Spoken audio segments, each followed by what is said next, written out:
I'm standing at the entrance of Yashwantgad fortress, which is on Goa-Maharashtra border on the Maharashtra side. I just crossed Goa-Maharashtra border. I had started from Ponda, my hometown, at 5:40 today. And I'm on a tour from my hometown Ponda to Ratnagiri along the coastal route.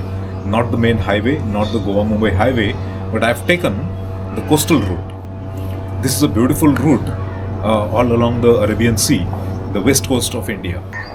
Just a few kilometers from here is the popular Terekholfort, which is on Goa-Maharashtra border again.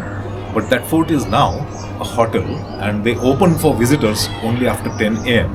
It is only 7:45 and I've skipped that fort and come here directly to this small fortress, Yashwantgad. So we'll just walk inside and have a look.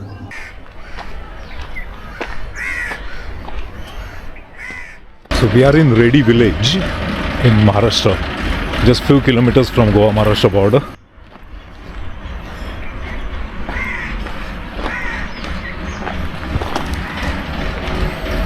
Some renovation and restoration work is going on.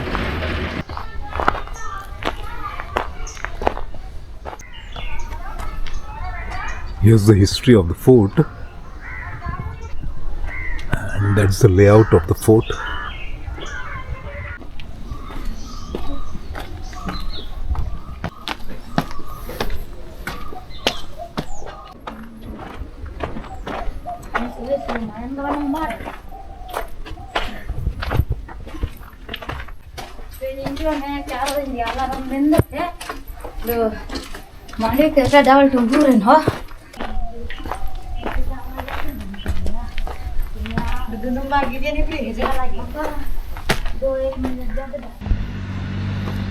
We are in the main fort now.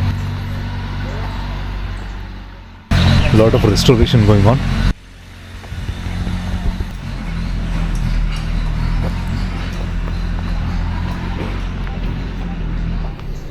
Let's have a look from there.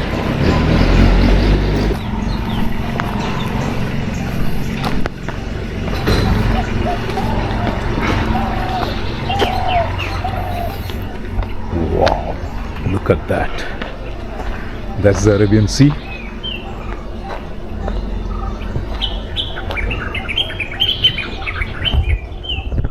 And the Terekholfort is somewhere that side. And that is Goa side and this is Maharashtra side.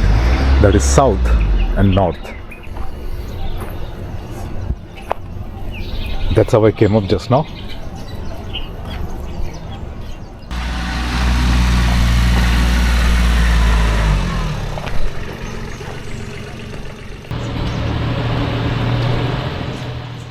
This fort, spread over 10 acres of area on the south end of Konkan near Goa border, was built by Marathas in the 16th century.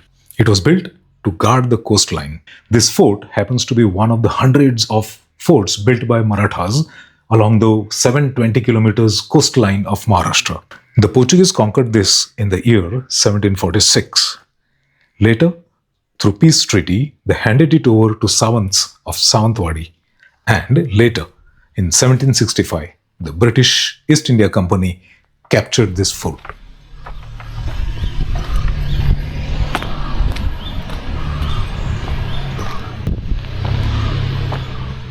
When I am at such historic places, I always wonder about the people involved in building these structures. Who did the survey and decided that the fort should be built at this spot? Who was the architect? From where did they source the material? Who were the workers? And what were the people in the nearby villages doing at that time? The whole thing seems very fascinating. The layout of the fort appears to be very complex and very well designed. Most of these forts have living quarters, a storage for grains. Despite the neglect and exposure to the elements, most of the inner structure of this more than 500-year-old fort still stands strong.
From the outside you just cannot make out that there is such a complex structure inside.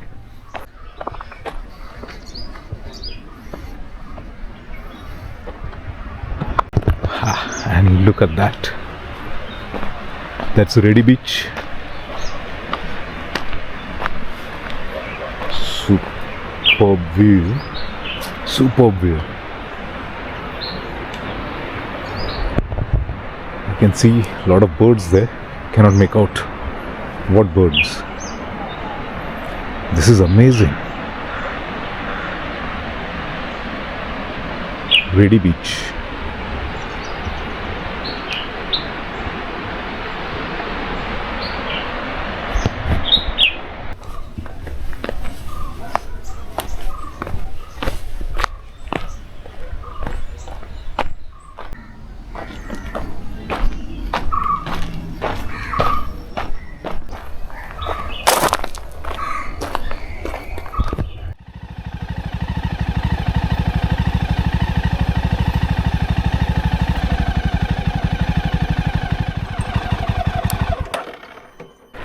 This is Redi Beach. What a beautiful place. Amazing. And I was just now there on top, the Yashwantgad fort. That's where we had a look of this place. I'm going to have a short walk on this beach. Irresistible.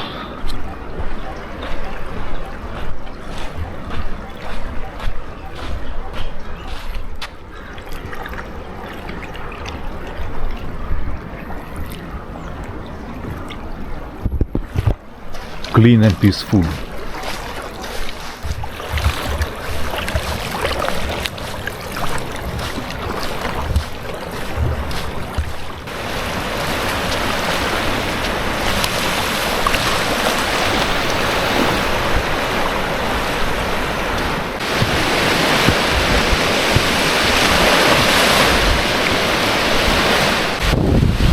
I was to head straight to Vengurla, but then I saw this beach.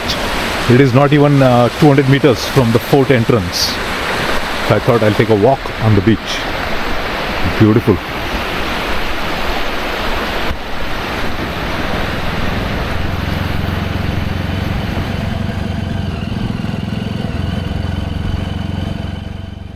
From Redi, I rode 135 kilometers to Rajapur, where I visited several petroglyph sites. The fascinating rock carvings done by the people who lived there more than 12,000 years ago. The link to that video is in the description.